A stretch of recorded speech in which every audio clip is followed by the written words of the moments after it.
The chlorine always burned a little stronger in the late afternoon.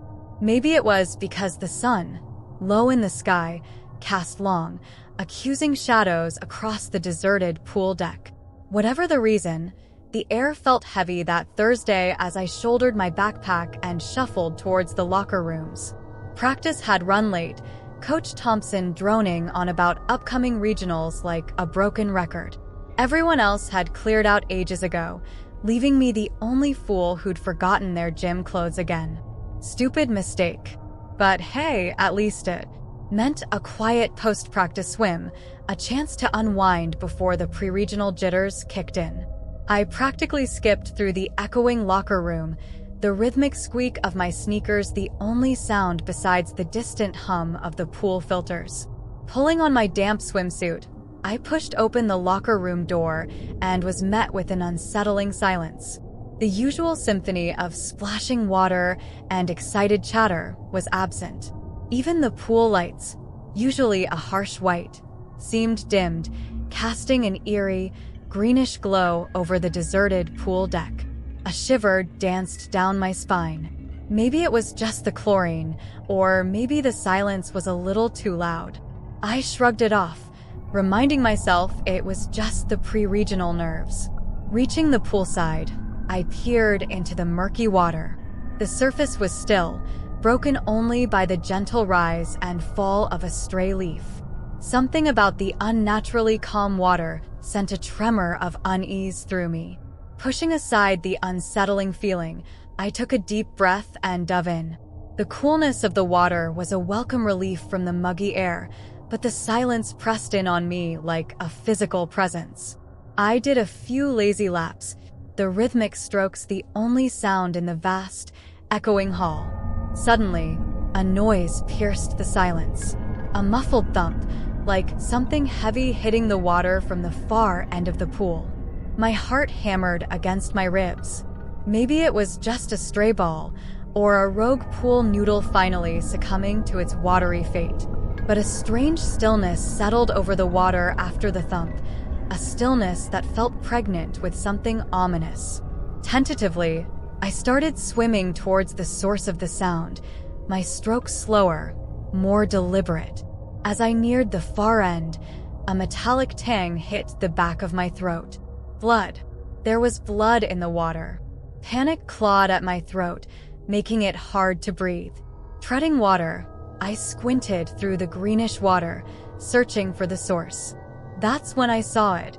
A flash of white, barely visible beneath the surface, snagged on the pool drain. My breath hitched. It was a white bathing suit strap, the kind I wore.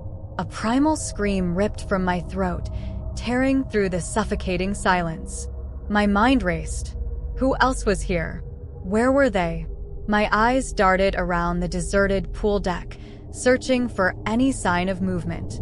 Nothing. Just the eerie green glow of the lights and the unsettling stillness of the water.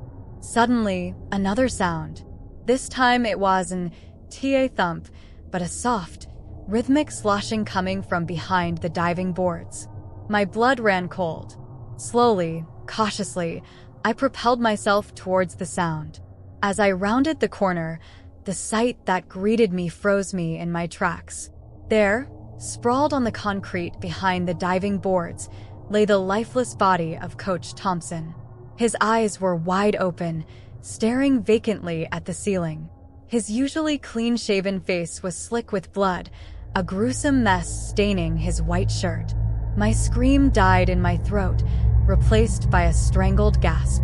My legs turned to jelly, and I barely managed to stay afloat. I had to get out. I had to get help. With a strength born of terror, I propelled myself towards the poolside, my movements jerky and uncoordinated. Just as I reached the edge, a hand shot out from the murky water, grabbing me by the ankle. I let out a blood-curdling scream, thrashing in the water as a vice-like grip tightened around my leg. Terror choked off my air, my lungs burning. I clawed at the water, desperate to break free. A figure emerged from the shadows behind the diving boards. It was a woman, tall and broad-shouldered, her face obscured by the dim light. She held a length of thick metal piping in her other hand, the one that was now dripping with Coach Thompson's blood. In a voice devoid of emotion, she spoke. "You shouldn't have come back," she said. "You shouldn't have come back." The words hung in the air, heavy with menace. My gaze darted between the woman and the metal pipe, its glint catching the green light in a horrifying way. Tears streamed down my face, blurring my vision. Suddenly, a horrible realization dawned on me. This wasn't a random attack. The blood in the water, the white strap, it was all a setup. The woman had known I'd come back for my forgotten gym clothes. Fear turned to a desperate plea for survival. "Please," I choked out, my voice raw with terror. "I won't tell anyone. Just let me go." The woman remained silent, her face an unreadable mask. Her grip on my ankle tightened, the pain a searing white-hot spark that radiated up my leg. I knew then that pleading wouldn't save me. With a final surge of adrenaline, I kicked out with all my remaining strength, catching her in the chest. The impact knocked her off balance, and for a fleeting moment, her grip loosened. It was all the opening I needed. Scrambling out of the pool, I stumbled across the wet tiles, the sound of my panicked breaths echoing in the vast hall. I didn't dare look back. My feet pounded on the concrete floor, the sound of them a frantic drumbeat urging me forward. Reaching the locker room door, I fumbled with the handle, my fingers slick with sweat and terror. Finally, it swung open and I burst inside, slamming the door shut behind me. I leaned against the cool metal, gasping for breath, my heart a frantic hummingbird trapped in my chest. Through the thin locker room door, I could hear the faint sounds of movement from the pool deck. I didn't linger. Ripping off my damp swimsuit, I pulled on the clothes I'd left in my locker and sprinted out of the building. The night air was a slap of cold on my burning skin, but I didn't care. I ran blindly, the image of Coach Thompson's lifeless body and the woman's chilling words fueling my flight. It wasn't until I reached the familiar streetlights of my neighborhood that I dared to slow down. Collapsing onto a park bench, I buried my face in my hands, the sobs racking my body like a physical assault. The horrific scene at the pool replayed in my mind, a relentless loop of terror. The police arrived quickly, alerted by a neighbor who'd seen me running like a maniac. My stammering report, filled with fear and confusion, sounded outlandish even to my own ears. They searched the pool, but found nothing. No sign of the woman, no sign of Coach Thompson, not even a single drop of blood. The authorities dismissed it as a panicked hallucination, a product of pre-regional stress. But I knew what I saw, what I felt. The cold grip on my ankle, the glint of metal in the dim light, it was all too real.